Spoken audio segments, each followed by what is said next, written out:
Chapter 90 versus Dr. Hedo.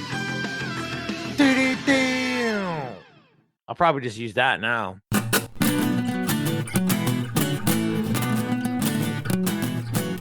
Welcome into Dragon Ball Super Dope. My name is Kyle. Thank you for checking this out. I am joined today by my friend Hayden from the Dokkan Wen podcast. Hayden, how you doing, man? I am doing pretty good, honestly. I can't complain a whole lot, truly. I want to. I just really can't. Yeah, well, you know what's good is that we just spent a solid 20 minutes complaining to each other about all sorts of weird stuff in our work. Yeah. We'll save it for the Patreon, right? But we just complained each other for a lot, right? And that's fine. We had a good time. But you know what we're gonna do now? Talk about Power Rangers. Motherfucker, no, that's not it. Because you said something about Go Power Rangers and the song stuck in my head. I'm already combating that in my brain. And now you just brought it up again, and all I want to do is see if I can get like Austin St. John to come on the goddamn show, the original Red Ranger, so I can talk to him about not only his top 3 Power Ranger moments that he felt was like highlights of his career, but I can also talk to him about the recent passing of Jason David Frank. What that the was fuck, sad. Hayden? Yeah, it was very sad. Listen, we're here today to talk about Dragon Ball Super Chapter 90 versus Dr. Hedo. Okay. We got no Rayshawn because I think me and him are in a fight. I don't know. He's been kind of a bitch the last couple days. I don't really have to worry about him listening to this unless he does listen to this, which would be hilarious. In which case, there you go, Ray. I hope you're in a better mood when I talk to you later on this week. Also, no GB. I haven't talked to GB in a minute. This one was kind of thrown together on the fly because a Monday release for a chapter kind of messed me up in my internal clock. However, finally got around to reading it today. We're recording this on Tuesday evening. I've enjoyed this arc for the most part, like this little mini thing. I thought it's been pretty fun, and you know, it's working within already pre-established story that we're aware of, and like kind of building off some of those things we've seen already in the movie, and like kind of giving more details in certain places. But this finale to the arc kind of shut the bed for me a little bit. However, I've been keeping up months and months. You just read all 3 of these chapters all at once in the last couple of days, Hayden, right? Oh, just earlier today, actually, probably about 8 hours ago, I read them. Okay, cool. So, like, I'm interested in your perspective of the arc as a whole, from start to finish. What did you think of it? Honestly, I liked it, but at the same time, it felt like filler. Like the whole thought as I was reading through it was that filler episode in Dragon Ball Super where it was Gohan was trying to like buff himself up, had like the Super Saiyan, took on that virus that came. Like that was literally the whole vibe that was going on the entire time I was reading. Like, oh, this is great. This is fun. Man, this has got to be filler. It's just all that was going on in my head. But I did like it. And like I kept saying the Power Rangers because that's literally the whole time. This is Saiyan, Power Rangers. This is exactly what I see the whole time. But overall, it was fun, whimsical. It was fun to see some other character stuff, like actual not growth, but actually a little bit more development, like the Pilaf crew and all that, Trunks and Goten and all that. I did like that. But, wasn't my favorite. Yeah, I had a good time with it, but I think you just nailed it. Like, there's been specific growth for specific characters who've been kind of stale for a long time, namely Goten and Trunks, but also Mai and Pilaf have been pretty good examples of that as well. And we get to build off of like what we've already known about Dr. Hedo through the movie and learn more about him. I think it does some good things. I think it does a lot of fun things, but the way it ended, like it's always going to have that filler feeling. Filler feeling would be a good name of a band. Somebody write that shit down. I'll give it to you for free. I don't have a pen on me. Oh man, I have a pen on me at all times in my hands because I'm ready to write shit always. I got a phone. I'm a young one. Dog. I use my notes. I'm a young one as well, dog. I'm an elder millennial. Think I don't have my notes on my phone as well? I just like Kyle, you traverse both worlds. This is dangerous. Yeah, I know, dog. Trust me, I got the best of both worlds. Is it the best? And also the worst of them.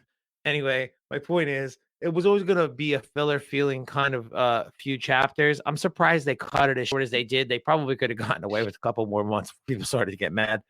Although, I don't know, maybe that's wrong. Maybe people were kind of annoyed with this whole thing from the get-go. I just think, like, for as fun as it was in its first two chapters, it's kind of like a little like microcosm of every Dragon Ball Super arc, where it starts off very fun and it's like, oh, this could go in so many different places, and then it Eh, kind of just shits out, peters Yeah, out, shits the bed at the end. Like that's how this one felt to me, and it wasn't like there were moments that were cool in this chapter. I'm gonna run through like a brief synopsis. What I did today, I came home and I read the chapter, and then I thought about the chapter, but instead of like writing shit down on a legal pad like I typically do, I just basically texted myself about Dragon Ball for 25 minutes and like recounted what the chapter was with my own words. So I'm gonna read some of those. That'll be my mostly my outline today. Um, I don't know. Fun start, kind of a crappy ending. That's Dragon Ball Super in general. yeah, Um, chapter 90 versus Dr. Hedo. First thing I wrote was Cop Krillin doing recon on the zombies working at a corner store. Lamau. I that do was like funny. I do like the corner store zombies because they're one of those things they pull straight from out of the movie and like a quick little shot. So to like have them be like a recurring like character in this little arc has been fun. Plus Cop Krillin, way cooler than he has the right to be. Yeah. I wish I'm probably the only person, but I want a little more of Cop Krillin. Like I would personally like a chapter or two, me personally, devoted more to him and kind of his escapades and stuff because he's a superhuman compared to the rest of them. There's got to be some reason that he's a cop that he's not just all right. Don't do it. He shoots at him. Yeah, that's a bad idea. Knocks him out. There's got to be more than just that. He's got to have his own fun adventures. Whenever he pointed a gun at somebody in this chapter today, I was like, "Are you fucking serious?" Oh, it's in the first few panels. I'm rereading it right now as you're going Oh, over this stuff. But yeah, so freeze. He's just goddamn holding the funny. gun at the zombies, the ghoulies. So fucking funny, dude. Uh, but yeah, no, a whole Cop Krillin chapter would be a blast. Like they could have given him like a whole chapter. This chapter was weird for me in the whole arc of this three little chapter miniseries, and that parts one and two are so much a trunk story. And then they probably got to the third and they were like, all right, let's wrap it up. And it's like, oh, we didn't do anything with Goten. Also, I had this cool idea for Krillin to be involved somehow. Well, I guess I got to wrap up Trunks and Mai and Goten and involve Krillin all in this thing at the end here. And it just it didn't land very well. Lots of cool moments, but like just more than it had to be in a lot of cases. And I mean, there's a couple plot holes in here we'll get to, but um, next little bullet point I texted to myself.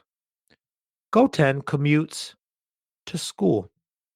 On a Nimbus. That was great. I was super excited to read it.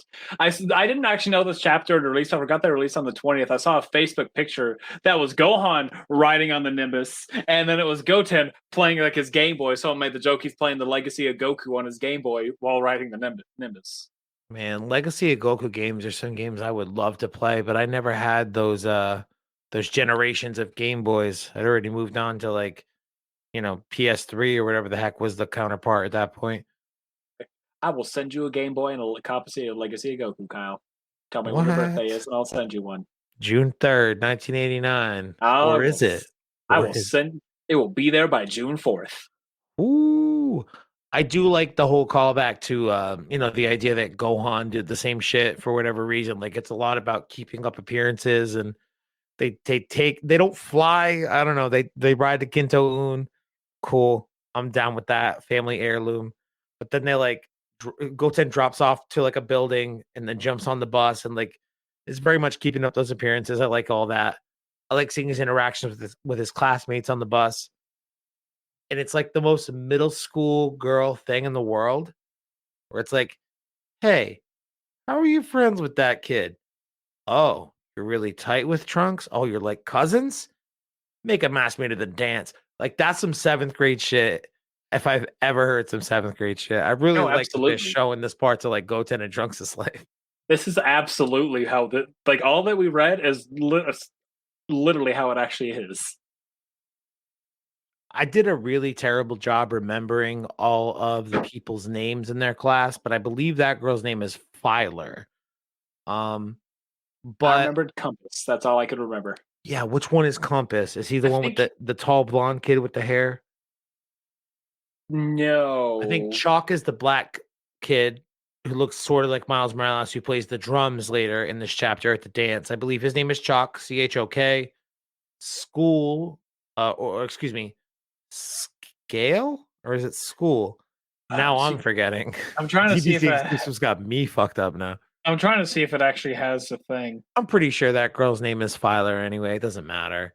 Uh, You're I'll not tell gonna be you able what to. surprised me about this chapter was the fact that I don't know, she's got this whole thing where she sort of wants to save herself and be the person to bring Dr. Hedo down.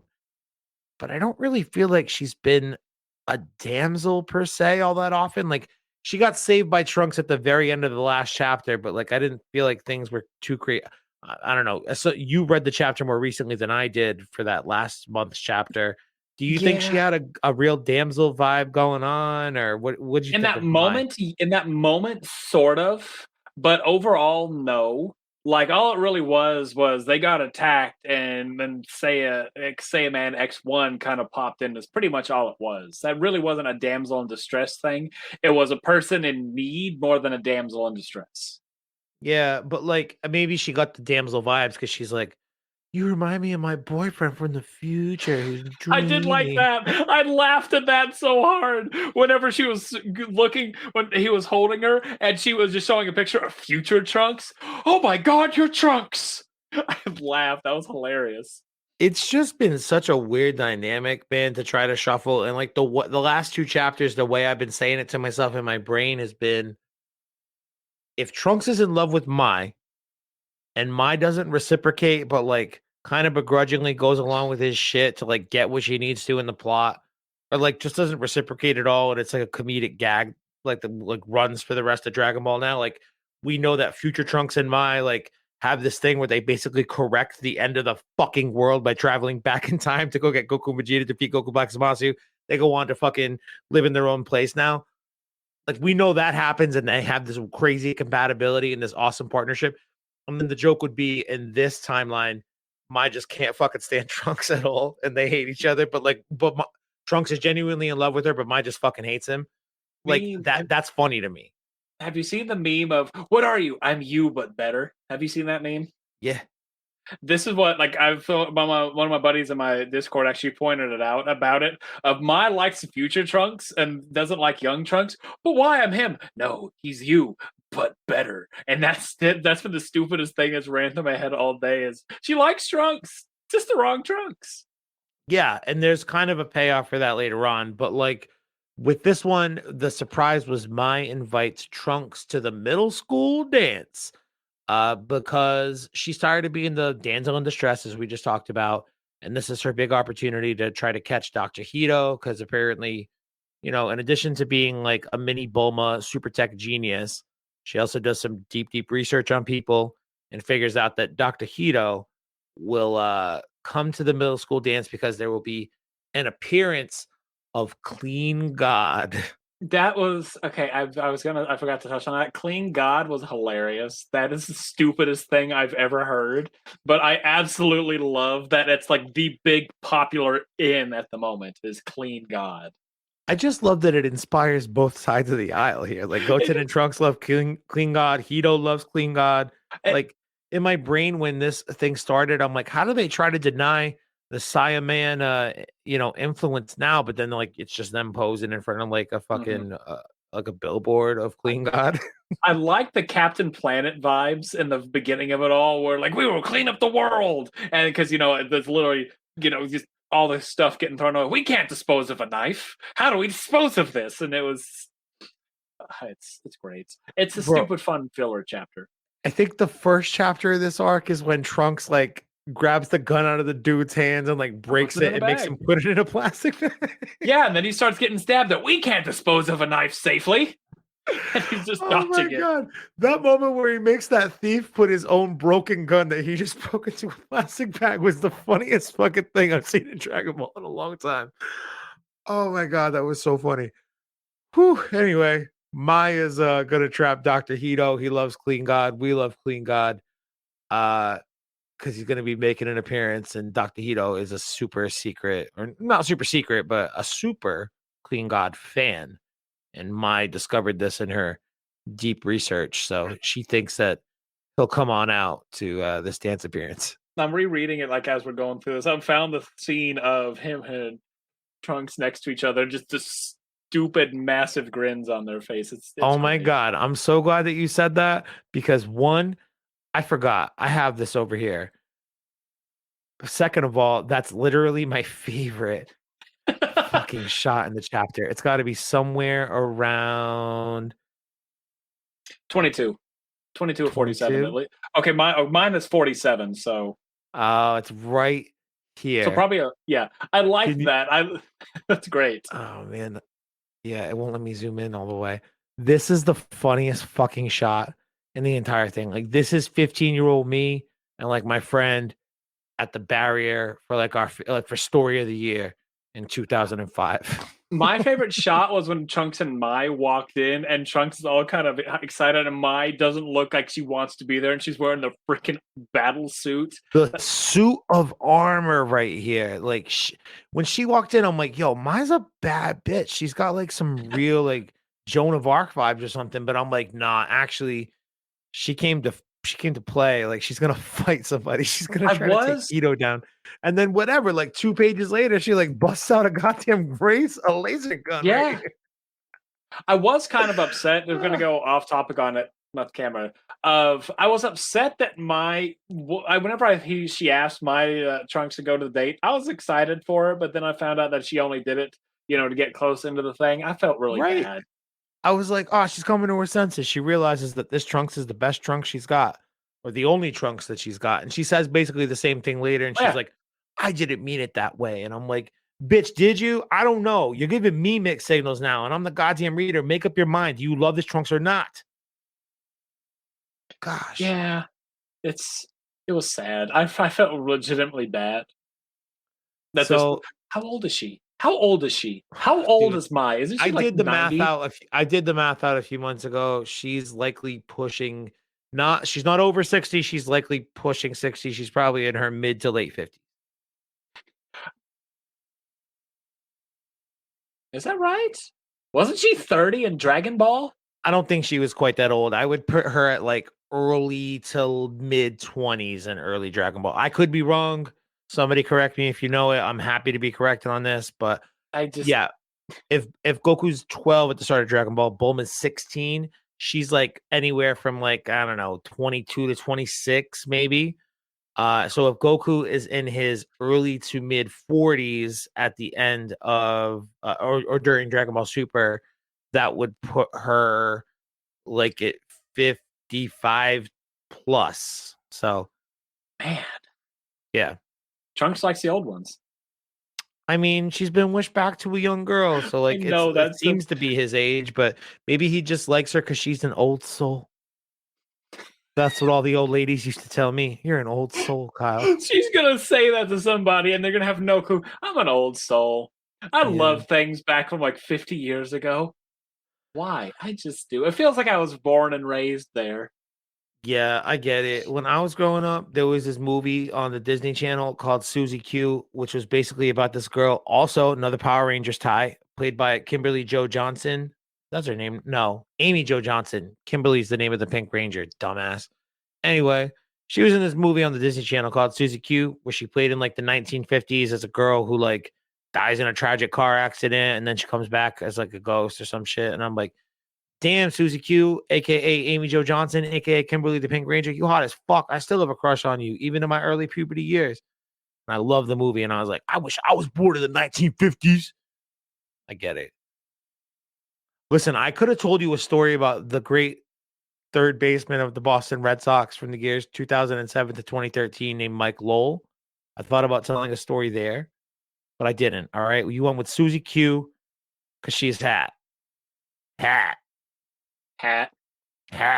Anyway, Hedo runs away from the goddamn school dance like a little baby who didn't get his opportunity to dance with his crush, But thankfully, Krillin, Goten, and Trunks all chase after him because Krillin showed up to the school too to I don't know. He wasn't working with Mai, but he happened to show up at the same time as Mai. So that was Oh, she tipped them off. She tipped them off and said, "Hey, he's going to be here." So that's He why did they tip had. her off, or she did Yeah, tip him off. yeah. Okay, It because says there is like, later on, they run into each other, and it's like, what's going on here, isn't it? Or that's earlier in the chapter. That's why they became friends, right? yeah. I don't know. Being a Dragon Ball fan and not being able to read is really tough. So just bear Oh, with me, absolutely. people. Anyway, I like the whole interaction getting back to Krillin, the super cop. What are you, some kind of super cop? That's a Jackie Chan reference right there. Anyway, Krillin or Jackie Chan, in this case, Krillin. He's like flying, and Goten and Trunks are flying behind him. He gives him kind of the whole up to date stuff of like, this is who Hedo is, and this is the data we're after, and this is what we're trying to charge him for. He's been robbing bodies from the morgue and shit. Like this really weird, like low key serial killer story going on in the background. But Krillin tells the boys that, and then he gets a call from work. Krillin, the super cop, is currently flying overhead to like Hito's base, and like he does a video call with like his fucking, I don't know, his Jim fucking Gordon police commissioner type person. I think it's a woman. Mm-hmm. And It she's like is. fully cool with him just flying.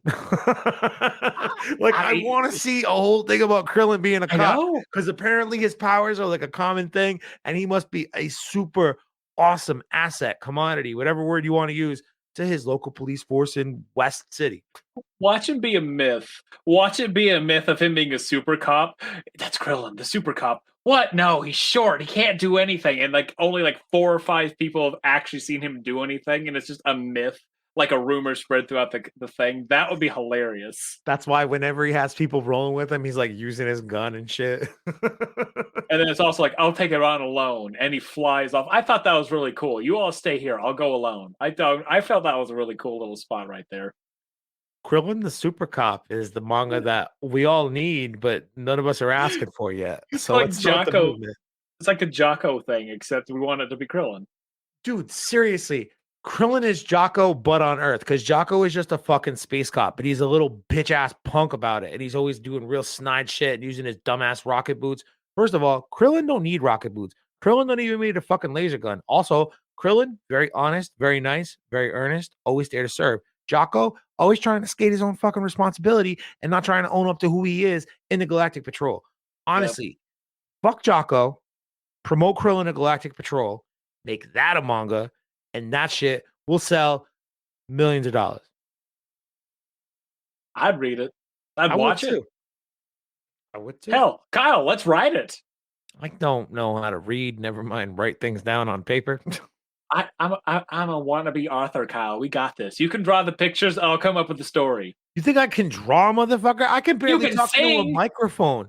You can sing and play music. That's basically the same artistic advantage. See, what you don't understand, though, Hayden, is when you are trained from a very young age to participate in society as if you are a jukebox monkey motherfucker. You sit there and you strum the chords and you sing the words and you hope that the things get better as you go. And thankfully they do. And it becomes what they people call muscle memory. And then all of a sudden you're getting paid like a few $100 to fucking sing for 4 hours in a bar, like a few nights a week. And it's like, I can't even stop this shit now because cash money rules. You know what I mean? Cash rules everything around me. What? Get the money. Sing acoustic songs, y'all. Anyway, Super Cop Krillin fucking owns, dog. You know what? They show up at the base. Dr. Hito's like, what are y'all doing here? How'd you find my stuff? And he's like, fuck this. I got a dinosaur android. This That was was one of the cool. coolest parts of the chapter. What'd you think of the dino android?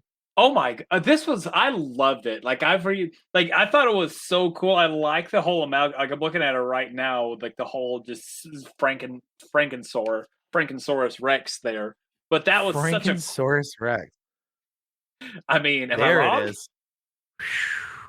But that is thing honestly is looks ugly. so stinking cool. I wish that was the overall villain of Dragon Ball. That thing. Yeah, I mean, so much of this these 3 chapters, this little filler arc before Super, it just it's mirrored Dragon Ball Super Superhero in a lot of ways, like probably almost definitely on purpose. Like here's 2 different versions of the android, and like then here's this big monster you got to fight. Like it's just been a little mini truncated prequel version of that shit. So um here's the thing. one, I saw this and said, I want an action figure of that. Like Hmm. a giant size action, like Dragon Stars action figures are the ones that I collect from modern Dragon Ball. I want a giant size Dino Android tomorrow. I can't not have it.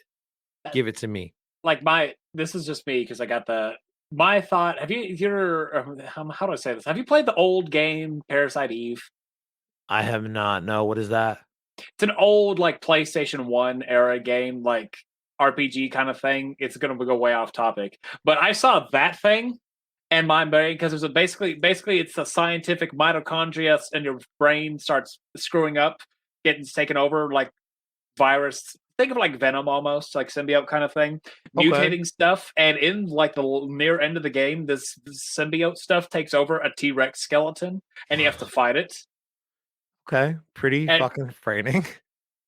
it was awesome. And that's what clicked into my head was that thing. Way off topic, but that's why it's so cool. It's so Valid cool. thought, baby. Valid thought. I love the idea of this. I mean, we would get human androids, man. A dinosaur android's cool as fuck. But it gives the opportunity to, one, give the boys a little bit of a challenge for a second and a half until their super fucking cool cop Uncle Krillin is like, hey, I've been doing these types of fights since I was like 14 years old, little Charlie Brown looking motherfucker growing up on an island with your dad Goku. I know what to do. If this thing's an android, there's mechanical parts. Aim for the mechanical parts, and he finds the little disc or chip or whatever on the back Mhm. of its neck, hits it with a sick ass destructo disc, freezes it because what are you, some kind of super cop? The answer is yes. Yes, he is. And then the boys finish off the dinosaur with I had to write it down because I thought it was so ridiculous, but like obviously they thought about it and thought it was cool. So I want to respect their choice. The cyclone style tornado double hurricane. Just worse names. Definitely. Tornado double hurricane though. Like can hurricanes and tornadoes occur at the same time? I don't know. You live in like the flatlands of this country, right? Isn't it like tornadoes alley where you live? From what I've heard, but my whole life I've never experienced a tornado. Knock on wood, man, right now. We've been in cellars because of fear of it. I have a cellar that's older than you and me combined that is Damn. creepy as hell, but I've never actually experienced one. Maybe But someday. it'll keep you safe from a tornado, so don't look that creepy seller in the mouth, man. I don't think it will. That thing's cracked and fall. It looks like a bomb shelter from like the 1300s. Cyclone style tornado double hurricane. The fact that they said it in unison implicates to me they obviously not only planned the words out, but then practiced the choreography for it, which, that's in line with your best friend. You do some goofy ass shit when you're 7, learning the fusion dance. You keep doing weird shit like that when you're like 12, 13, 14, going to middle school, fighting weird zombie robots and stuff. I get it. I think that just totally checks out for the character. Yeah, like I like this. And one thing I don't know, like it could have just been me for whatever weird reason. My brain, whenever they blasted through it, went to Kid Goku with Demon King Piccolo for whatever weird reason. I don't know why. Definitely same kind of imagery evoked for Kid Goku versus Daimao, Piccolo Daimao. They also like you could say it's like it looks like a Dragon Fist kind of thing as well. Um, And there's a bunch of that's like classic old school Dragon Ball. Toritaro is so good at borrowing from old Dragon Ball to like incorporate the reference or the callback into modern Dragon Ball. It's very cool. also, I don't know how much attention you made to it. I like the look of Goten going Super Saiyan in this older age. It looks. I don't know what. Similar to like Cell games go on, wouldn't you Yeah. say? That's the wrong number. Let me try again. You said it. Would you say brings close? But yeah, I like that. Like very very quick, like 3 or 4 shots of it. But I like the overall look of it. It just looks a lot better than just the normal Super Saiyan hair. I like that they're. I feel like they're at least going to give them like their own unique looks with it for the Super Saiyan. At least I hope they do. Like Mm, Trunks does with his bowl cut that goes up. Yeah, I'm not getting a good shot of what the Super Saiyan Goten looks like in case you're watching this on YouTube or Patreon or whatever. So I apologize for that. I'm looking for it, but There's one like immediately after, like oh, here it is right yeah, here. It's as they're jumping through the Dino Android double hurricane. Here it is. Trunks looks like he looks like Future Trunks' Super Saiyan mhm. transformation, early Super Saiyan Future Trunks, as opposed to what his Super Saiyan form looks like as a kid, which is not the same. But Very it makes boring, sense very because they're basic. around the same age, right? So that makes sense. But Goten, you're 100% right, man. He looks like Super Saiyan Teen Gohan, teen 11-year-old Gohan ready He to looks better. Kamehameha Cell. I've liked how they started doing. Everybody has their own unique looks for stuff, and I like all that. And I hope they're going to keep doing it like this. As it doesn't matter if they're Super Saiyans or not. I want them to look completely different than everything else, and I like this because it has a touch of Goten with a touch of older Gohan, and I really do like that. And his non Super Saiyan hair looks an awful lot like his grandmama Guinea back on the planet Vegeta. I didn't even notice that. It does. Yeah, it looks a lot like hers. But it's cool that I don't know, man. Like Goten is I don't know if legacy character is the right word, but like you care about Goten as much as you do is the reason is because it's Goku's second son, it's Gohan's younger brother, like also it's Bardock's grandson, Guinea's grandson, like and I feel like they've leaned into that a lot by being like he is an amalgamation of so many of the things like that these other characters that are related like his I don't want to say ancestors is not the right word that implies a long period of time has passed, but like the people the generations before him, his dad, his brother, his grandparents. He's like an amalgamation of those things. And I don't know, Goten gives off real strong Son Goku energy, but like a little bit smarter, kind of is like able to read into things a little bit more like Gohan is. Like, One thing I forgot to touch on. I don't know how I feel about it. Is Trunks is less tech savvy than Goten is the way that the chapters made it seem to be. Like Goten yeah, is seemingly smarter than Trunks, and I don't know how to feel about that. same. When they first did that in the first chapter of the arc, I was like, is this some kind of joke? Are they trying to say that? And this actually kind of ties into what we're going to talk about next is when Trunks first gets Hedo's disc and he pops it in, and they're like, computer error. You don't know what you're doing, Trunks. Oh, Trunks, you wrecked the computer again. Like And you're like fucking 6-year-old sister. Take care. She's not even 6. She's like 3. Not even she. Maybe she's 3. Let your 3-year-old sister take care of it, and she does.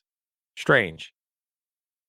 yeah, I don't know. I don't like how it has portrayed him to be just because I always felt Trunks was on the same level of intelligence as Bulma with the same like physical like bad combat intelligence as Vegeta. Like I think it was a perfect combination of both, and now it's Goten.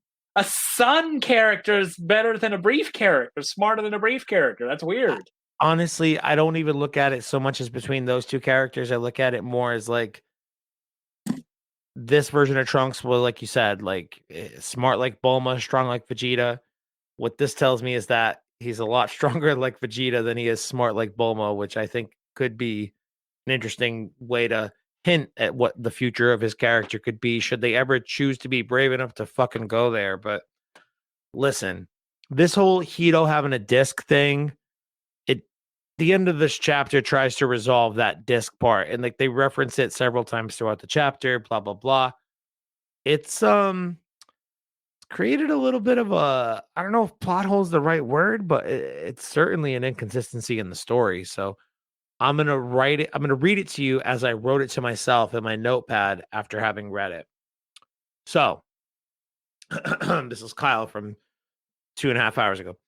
Hedo is under arrest for stealing dead bodies.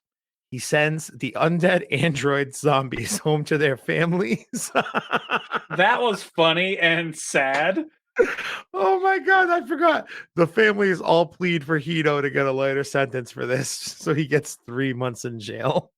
And one of the best things is a clip is a frame of it, like I'm sending him home, and it's like, "Mommy, I'm home," and the mom's, "Oh, my dearly departed boy." I'm looking because it really is one of the best fucking panels of the whole goddamn of the whole fucking It's near chapter. the end. It's like right next to. It's like next to last Oh, I'm chapter. sorry. I forgot how fucking far over I went here. Sheesh. Oh, you're gonna do this to me? You're gonna do me like this, Dragon Ball manga? There it is. Here it is. Mommy, I'm home. Like, what the hell, dude? I wish I My, could zoom in on this more. This is so fucking annoying, but my joy is whatever. We're running learning away. things. Oh my god, I've been on camera like this the whole time. That's embarrassing. Ugh. Hey, welcome back. How you doing? Dragon Ball Good. Super Dope. That's cool. Anyway, 3 months in jail. But plot hole here? Question mark. I said they go to take the disc from Dr. Hedo and they open up the case and it's just a picture or an autographed picture of Clean God. There is no disc. He got rid of the disc because he already remembered all of its contents, like memorized them, and he don't need it anymore. So he just keeps his Clean God autograph in there. LOL. That's how I wrote it. However, we are led to believe the theft of that disc and thus also the Clean God autograph by Trunks. Did that not happen? Because Trunks definitely found a disc in there and not an autograph. I mean, the way I saw it was he grabbed it like he got taken from him during that whole dance thing excursion. Kambacha, that was I think Bacha, whatever his name was. His beta. Yeah. And I figured, like, the thought that went through my head was he actually was more or less committing it to memory on the way there and then disposed of it. And then was like, oh, they're not here. Let me just put my picture in there. That was the way I foresaw it. Or saw. So, couple things. He steals the case back from Trunks at the dance, right? Mhm. He never meets Clean God, quote unquote. It would have been Scale, his classmate, dressed up in Clean God garb had he stayed. He never got a new picture to put into that disc or that disc case after he stole it back from Trunks. The entire reason Hedo went to this dance to see Clean God, quote unquote, Clean God, was to try to get a replacement autograph because his old autograph was stolen. It was stolen because it was in that disc case. I And thought it that was just because disc, he was a big fan. it was he was a big fan and he wanted his autograph, but his old autograph, the one time he ever went out in public, according to Mai's research, was to get a Clean God autograph. And she knew that he was such a big fan that he would probably come out for it. Unbeknownst to Mai, even in this chapter, that Clean God autograph that Hedo once had, that he once got when like his only public appearance or whatever, had been stolen because that had been hidden in the CD case that Trunks and Goten stole. When Trunks and Goten stole it from them, Trunks puts it in his computer, like we just talked about, gives him a computer virus, whatever the hell. Bolo comes in and fixes it. He takes it out, presumably puts it back in its case. There is still no Clean God autograph at all. When Hedo steals it back from Trunks, there is suddenly no disc and a Clean God autograph in it. The story makes, unless I'm really dumb and I missed something, which I don't think I am. Like I double checked everything. I was like, this doesn't make any sense. Um, this story doesn't make a ton of sense with how they resolved it with the disc and what got him to the thing in the first place and the autograph. Like this chapter was messy as fuck with the way they tried to wrap that in at the end. I would have preferred them just ignore that the disc ever happened at all, and they just be like, "Oh, Trunks got a computer virus. Oh, Hedo didn't need it because he's already diabolical and memorized all of it." But instead, they tried to wrap it into the whole. It keeps my autograph in there for like the sake of a joke, and it literally undoes the entire 3 chapters with like them just trying to make a joke. It's kind of weird how bad that decision was, in my opinion. Hello, it's Editor Kyle from the future. And by the future, I mean Monday evening. I saw a thread on Twitter discussing this exact thing that I just complained about for like however many moments. Apparently, they made an attempt, and it's just so subtle in the art. It's very easy to miss. So, the short version of the story is he stuck his Clean God autograph in the case in a secret compartment under where the disc is. And when Hedo gets that disc case back, he discards the disc and just keeps it on him because his secret autograph is in there. You can see him open the secret compartment. There's also a very quick shot of Goten finding the recently discarded / broken disc and being very surprised by it. Very poorly executed. It's there, but man, for me to have other people have to explain it to me after I read it a couple of times, it speaks to how poorly it was communicated through the visual medium. And given that manga is a visual medium, it's not a great sign, dog.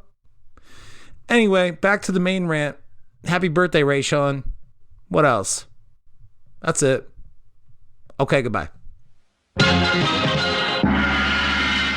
Well, anyone else is out there who maybe interpreted it a different way and is trying to help me understand what I didn't understand, let me know, because the way I read it, bad news bears. But Or help me understand it. Maybe I got it wrong. Maybe Kyle's in the right and I'm in the wrong. I feel like I might be. But this, generally speaking, was a prequel arc done for the sake of not having to accelerate any real story in Dragon Ball. Setting it in a time before the most recent movie where like we have an idea of where the story goes, quote unquote, and how it doesn't go very far. But we just got 3 months, 1/4 of a year off of really not accelerating the story at all. Because where's the story most recently left off? Gohan Beast defeated Cell Max, and Goku, Vegeta, and Broly are training to not get killed by Frieza. That's how the superhero movie ends. So now this prequel arc happens, and they've made the very public announcement that they are going to adapt this movie into the manga. It's not the first time they've adapted a movie into the manga, given the first 2 arcs of Dragon Ball with Beerus and the revival of Frieza. However, they did not adapt the Broly movie into the manga. I thought that choice kind of made sense. Apparently, they're going to adapt Dragon Ball Superhero into the manga. So we'll see the Gammas. We'll see Dr. Hedo breaking out of jail. We'll see Cell Max. Here's my question to you, Hayden. There's a lot of confusion and arguments and people just being unclear about what is canon in Dragon Ball these days, right? Let's just say they're going to try to make the movie they're going to try to make the manga as close to the movie as possible, meaning like they don't change any of the major outcomes at the end. Like Gohan Beast still happens, imperfect Cell Max still happens, he still beats him with the Mug and Go Sampo. How would you like them to adapt this arc? Like, how long would you like it to be? Is there anything that you would want to see them do in the manga that they didn't do in the movie? Mm-hmm. There's quite a bit. I've actually had this discussion with one of my buddies. We've had the argument over the Gohan stuff, and me personally, I'm probably the only person. I did not care for how Beast Gohan was done in Superhero. Same. I did not like it in any way, shape, or form. It was cool, but I did not like it. I want it to be a decent chunk, like a decent maybe 10 chapters or so.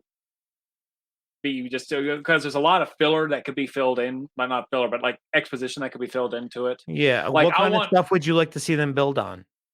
I want Gohan because it talks about at the end of the movie, or he's saying like Gohan when told Piccolo, "I've been training in secret." I want more on that.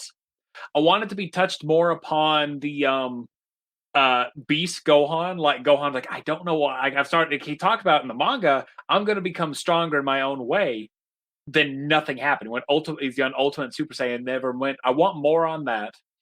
With the Orange Piccolo transformation, the Chad Piccolo, I want a little more explanation on that, personally, as opposed to, oh, by the way, here's a little bit extra that just randomly appears. And I want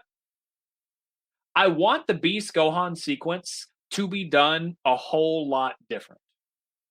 Oh, are you not a fan of the fact that they basically just redid the transformation sequence from the Cell games? I am not. I want. This is me. Every person I've told this to has said this is the stupidest thing ever, and I do not care. I like it. I want it to come to the end of it where Cell Max becomes perfect Cell Max. That's probably not going to happen. It's Yeah, most likely not going to happen. It's a 99% chance it will not happen. I'm I'm with you. okay with admitting to that. I'm okay with admitting to that. The reason I'm with you, but also like I would love to see it happen. Like the idea that they reused the character of Cell and didn't bring back like imperfect Cell is Toriyama's favorite form, but perfect Cell is the best form of Cell. Like Mhm. objectively, I can't say objectively, but whatever.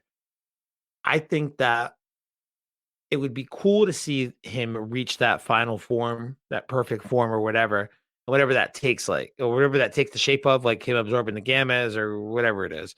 He finishes like incubating in the machine, however they want to write it. But I just feel like if Perfect Cell comes out instead of the Imperfect Cell mega monster, nuisance that we deal with in that movie, it changes the end of that arc so crazy.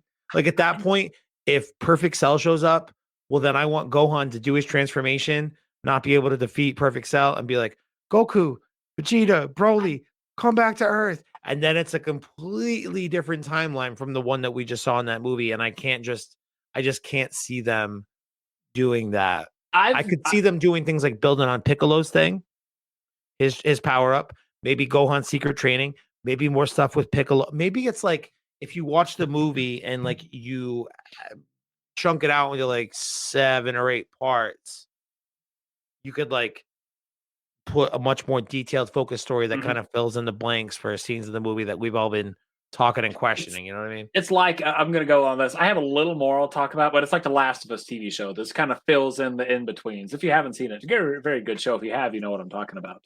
But one final thing, which kind of led into the Perfect Cell Max. Like I said, I know I'm probably literally in the minority. 3% of people have it. I want Gohan to not just immediately click into Beast. Me personally, I did not care for him looking. Piccolo's about to die. Ah, boom. It was cool. I would like it to be a gradual thing. That's Uh, how Gohan's power ups have always happened, though. They're just like, I know somebody I it loved in is, but danger, boom, I saved the day because that's I, the latent power I have. like the thought of how I had it was almost like the Super Saiyan transformation for the first time, where Goku was getting all pissed, and that's Bro, literally how it is. I just thought about something. Hmm.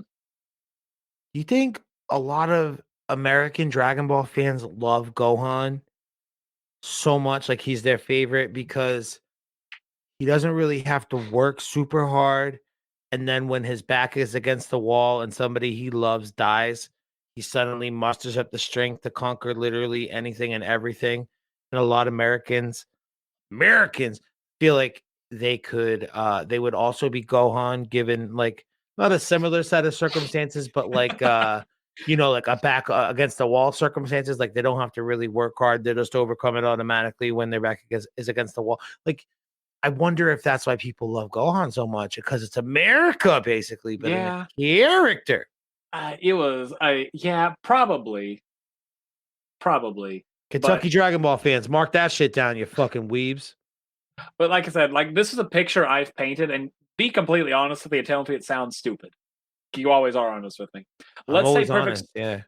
Tell me. Let's say perfect Cell Max comes into fruition. Let's say whenever Gamma 2 sacrifices himself, Cell Max just gulps him down. That's where it all comes from, like the chiseled remains, and that's what causes the transformation. Orange Piccolo is supposed to go, and Giant is fighting him. Gohan tries to help an Ultimate, gets knocked back, starts getting pissed. See Piccolo getting his ass beat, and then the transition slowly starts. His eyes change red, and his hair starts sticking up more.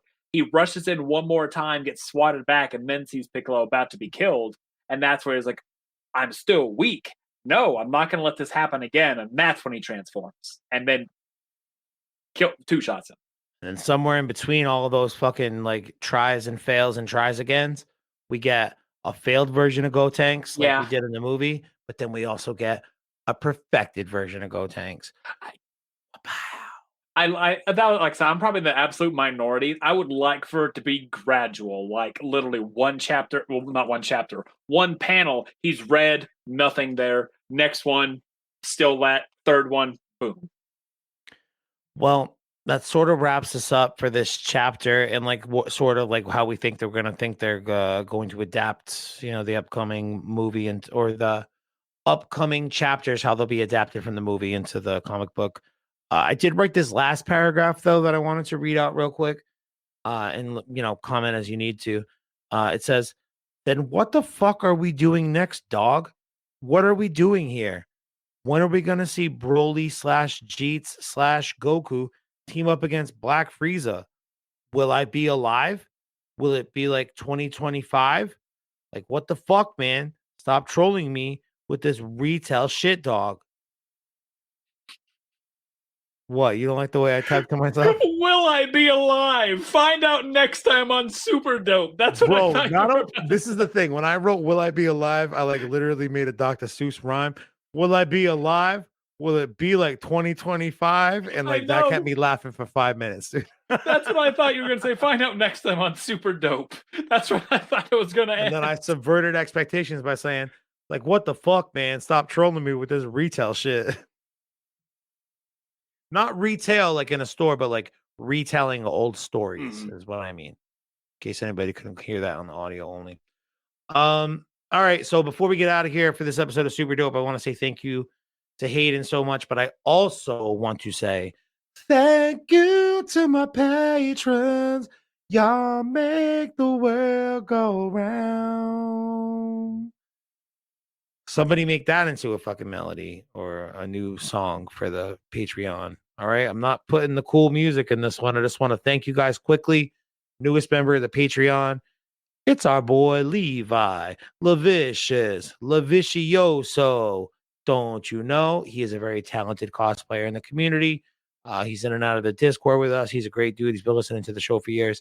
Levi, I appreciate you jumping on the Patreon. Also, welcome back, Lil Baby Jiren de Rivera. Lil Baby Jiren had a debit card lapse, and first thing he did was re-upped on Patreon for that $5 a month tier because you know what? He's awesome. And if you're listening to this and you've thought about getting a Patreon membership, well, be like Dan and don't really think about it. Just have it be the first thing you do upon getting a new debit card. Dan's a real one. Then I want to thank the rest of the boys. Roberto, Dallas Holkovich, Victor P3O, Roman. That's my new nickname for Victor, P3O. Kind of sounds like 3PO from Star Wars, but the P3 means a thing for us. Anyway, Marcus Woods, David Best, goddamn real recommendations in the game. Cheers. And then lastly, I want to thank my friend and my brother, Reese Andriotis from down in Australia, mate. A special thank you to him because also it's like coupled with congratulations to our brother Reese as he is expecting a baby with his lady. Nice. Like a little super dope Super Saiyans on the way. And we are all very happy for you, Reese. Congratulations to you and yours, man. Very happy for you. Hayden, anything you want to say before we wrap up? What's going on with Dokkan When, dude? Plug your shit.